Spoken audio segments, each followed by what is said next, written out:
ഓം ശ്രീ സായിരാം. ഭഗവാന്റെ ഒരു പരമഭക്തൻ തമിഴ്നാട്ടിൽ താമസിക്കുന്നു. തമിഴ്നാട് സന്ദർശന വേളയിൽ ഒരിക്കൽ ഭഗവാൻ അദ്ദേഹത്തിൻ്റെ റെക്കോർഡിംഗ് സ്റ്റുഡിയോയിലേക്ക് കയറി ചെന്നു. അമ്മയെയും മകനെയും അവിടെ കണ്ടപ്പോൾ സ്വാമി യുവാവായ ആ മകനോട് പറഞ്ഞു, നീ വിവാഹം കഴിക്കണം. നിന്റെ ഭാര്യ അവളുടെ കൈകൊണ്ട് നിന്റെ അമ്മയെ ഊട്ടണം. അത് കേട്ട് പുഞ്ചിരിയോടെ അമ്മ പറഞ്ഞു, അതിനെന്താ സ്വാമി, എൻ്റെ മകൻ്റെ ഭാര്യ എൻ്റെ മകൾ തന്നെയായിരിക്കും. ഞാൻ ആ കുട്ടിക്ക് ആഹാരം വാരിക്കൊടുക്കും. എനിക്കെന്തിനാ വാരി തരുന്നത്? ഭഗവാൻ പുഞ്ചിരിയോടെ അരുളി, അത് വേണ്ട.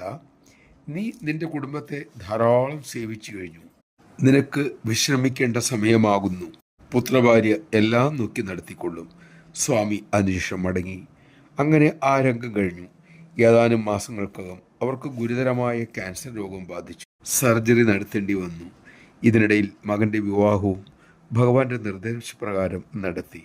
സർജറിക്ക് ശേഷം അവരുടെ കൈയുടെ ചലനശേഷി ഇല്ലാതായി. പുത്രഭാര്യ അമ്മയെ നന്നായി പരിചരിച്ചു. ജയ് സായിരാം.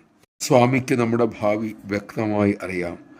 അതുകൊണ്ട് തന്നെ നമുക്ക് വേണ്ടുന്ന മുൻകരുതലുകൾ സ്വാമി മുൻകൂട്ടി തന്നെ ചെയ്തു വയ്ക്കുന്നു. നാം ചെയ്യേണ്ടത് ഒരു കാര്യം മാത്രം: ഭഗവാനെ വിശ്വസിക്കുക, അവിടുന്ന് തെളിച്ച വഴിയിലൂടെ സഞ്ചരിക്കുക. അങ്ങനെ ഭഗവാന്റെ അനുഗ്രഹത്തിന് പാത്രമാവുക. നമുക്കതിന് സാധിക്കട്ടെ.